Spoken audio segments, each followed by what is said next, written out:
Dear Greta, I'm sorry that I haven't been able to write much these past few weeks. It has been hectic, and war apparently takes a lot of time. Yesterday, our patrol was ambushed. After a skirmish, I got separated from my unit and was pursued. Fortunately, I managed to escape and even wounded one of the enemies with a shot. It's wonderful to hear that everything is going well with you all. Good luck with your job search. They should be plentiful again. Keep me updated.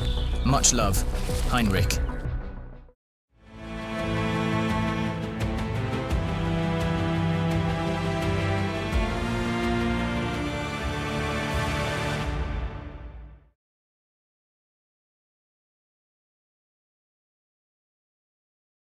In Spain, the battle for Madrid was still in full swing.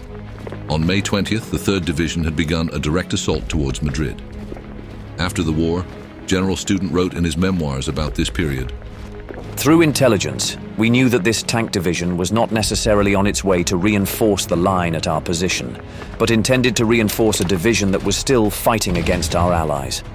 To keep them out of our way, we temporarily halted our attack, pretending we could no longer hold out. The breakthrough of their tank division gave us the opportunity to encircle not just one, but 2 divisions. Hence, we kept a low profile for a while. The general was right. The Republican tank division reorganized after the battle and pushed northward, giving the German units a chance to encircle them. On May 28th, Student's prediction came true.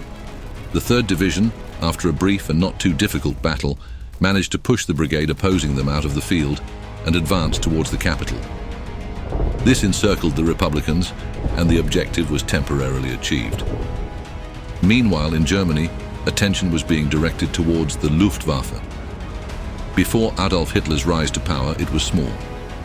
Since 1933, much more attention had been given to this branch of the military. In the coming years, the plan was to replace many outdated aircraft and expand the numbers. Hermann Göring, chief of the Luftwaffe, said the following in a radio broadcast about the state of the air fleet. The Luftwaffe is one of the most important components of our military. For this reason, it has been decided to invest extra in developing new aircraft and training new pilots. In future wars, I foresee that whoever controls the skies will dominate the ground.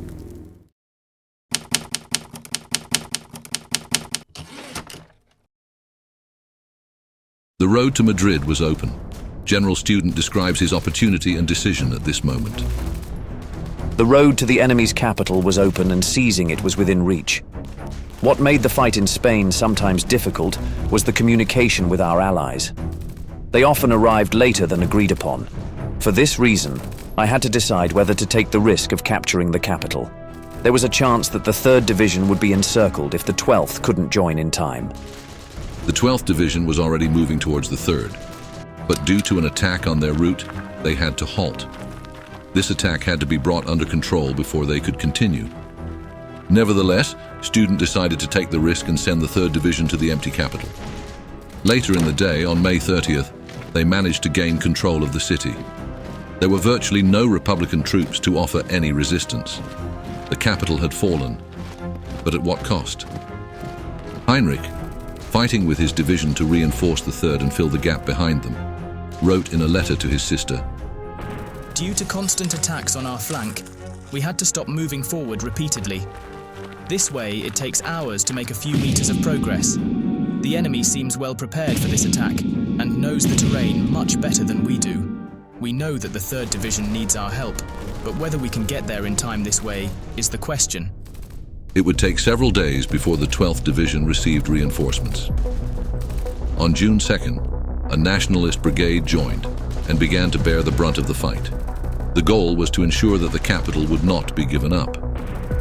Unfortunately, the 3rd Division had to withdraw from the city earlier under pressure to avoid being encircled. Later in the day, the race for Madrid would begin. The 3rd Division had received Spanish reinforcements. Meanwhile, reports were coming in about a Republican brigade on its way to retake the capital. Everything had to be done to prevent this.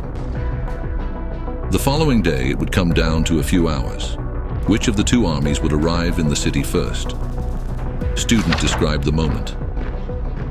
It must have been a matter of hours, as the 3rd Division was very fast. Unfortunately, upon arrival in the city, they saw that the enemy army had already arrived.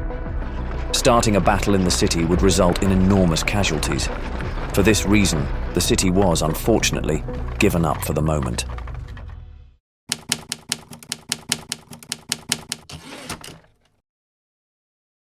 Elevating the industry to a higher level is the task Hjalmar Schacht has been working on since January. Since then, the country has made significant strides in production capabilities. The chief of industry said on the radio, "Our goal is to achieve an autarkic economy. This means that most of what we use in daily life and in the military should be produced on German soil. Also, the raw materials for this production must eventually be found domestically. We know that not everything can be found within Germany itself, but we will take appropriate measures for that in the future." To propel this modern air fleet forward, Minister Funk appointed a new head of development for the Luftwaffe. Friedrich Schneider was a former hero of the Great War, where he was awarded the Iron Cross for bravery.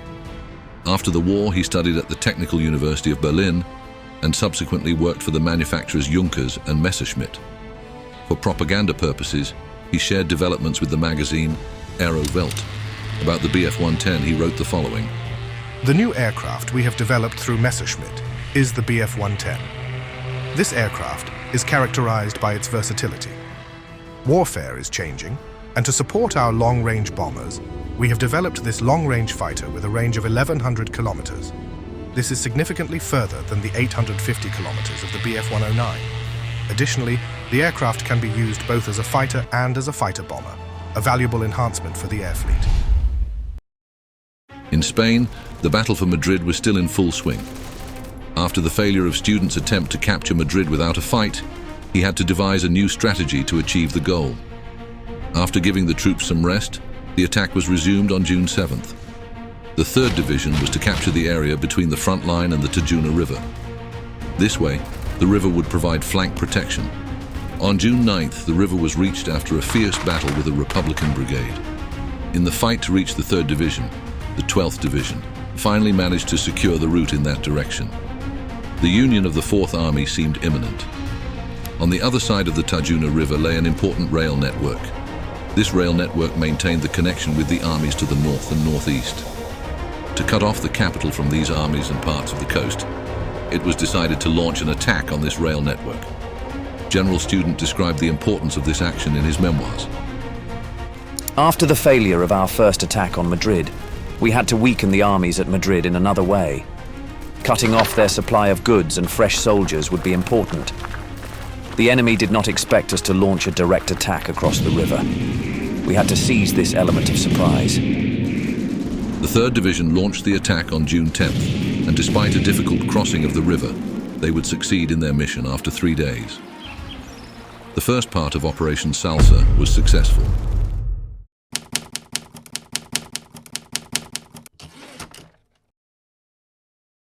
Hitler noticed that tensions in the world were rising. To expand his army, not only soldiers were needed, but all other vehicles and firearms also had to be provided. To manage this production and the technology behind it, Walter Funk was appointed. With his years of experience in the war industry, he would have to ensure both more and better material. Walter Funk told the Völkischer Beobachter about his appointment. "The Führer has expressed his confidence in me, and I will do everything to serve him and the country. Under my leadership, the military will modernize and expand to become one of the best in the world. The focus will first be on developing a modern air fleet and on communication with the ground troops." Around the city of Madrid, the German army began its next offensive on June 17th. The goal of the 4th Army with this new attack was to take away the Republicans' freedom of movement. Additionally, the heights towards the southwest of the city had to be captured to put extra pressure on the defenders. Meanwhile, several nationalist brigades were already engaged in battles in the suburbs. Despite the small number of opponents, the battle for the heights was intense. The enemy dug in and fought a guerrilla war from the rocks against the 2 German divisions. Daily progress was made, however. Soldier Mur describes the difficult battle in the mountains. Every time we move into a new valley or mountain path, we come under fire. Often, these are not many shots or large attacks by the enemy, but enough to hold us up and keep us busy, searching for a few hours. There are casualties, but not too many. It's mostly the fear that holds us back from taking this area quickly. Of course, I have full confidence that we will soon be at the gates of Madrid. On June 24th, the German troops had almost driven the last enemies out of the mountain areas. The 3rd Division would need another 5 days to comb through the entire area and eliminate any remaining enemy fighters. Heinrich's 12th Division was ordered to wait on the flank for the time being. Meanwhile, heavy fighting was already taking place in Madrid between the two Spanish parties. In his memoirs, Student describes why the pressure from the nationalists was so important. The attack by the nationalist brigades was crucial. They kept the pressure on the enemy in the city, wore them down, and had to ensure that our attack from the mountains would be decisive. The pressure on the enemy would be further increased as the 3rd Division immediately moved towards the north of the city, making the encirclement of the Republican Army almost a reality. The 12th Division joined and began the offensive on July 1st to end the enemy's occupation of the capital. The battle in the city was, as it always is, intense. The war of attrition that was already ongoing before this attack ensured that the 12th Division did not face too much difficulty. Heinrich would write to his sister about this. Street by street, house by house, we had to comb through the city. Fortunately, much of the work had already been done for us. Despite this, it still took us about a week to clear the city of enemies. Sometimes these battles were very intense, and we spent hours capturing a single building. Other times, we would take a street where only the civilians were cheering us on. Madrid fell into the hands of the 4th Army and their allies on July 8th.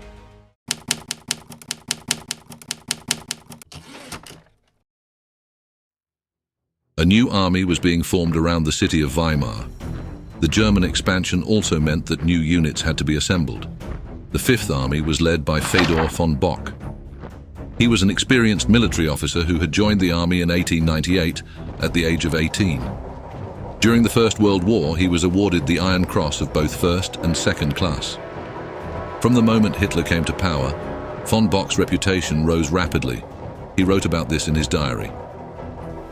When Hitler came to power, I had my doubts about some political positions, but I am a soldier and must serve my country regardless. However, I fully supported and still support the rearmament program. The lost First World War must be avenged, and I will do everything to be an important part of that. Fedor von Bock, with his promotion to General of the 5th Army, would become one of the most important figures within the Wehrmacht. Until July 10th, everything seemed to be going well in Madrid. The city was under control and the defense was being set up. The 4th Army also needed and deserved its rest. But the enemy had other plans. The pressure was further increased when the 12th Division also came under attack from Republican units. Both attacks were heavy, but they would ultimately prove to be a warm-up for the coming weeks. The first attacks were repelled, but on July 26th, a new offensive began along the entire line. To the west of Madrid, nationalist brigades were pushed back, and suddenly, the 4th Army was largely on its own. General Student described this. When our rear became undefended due to the retreat of Allied troops, we had to make a choice. Either hold the line at all costs by keeping the 3rd in position, or withdraw it to the city and fight for the capital there. I chose the latter. The risk of losing a division and possibly the capital was too great. The battle was too intense. By August 4th, the situation had become unstable. Heinrich Moore described the chaos. The 3rd Division has been ordered to retreat and join us. Among the troops, this raises the question of what is happening around the city. We are currently holding our ground, and we will not give up this city again.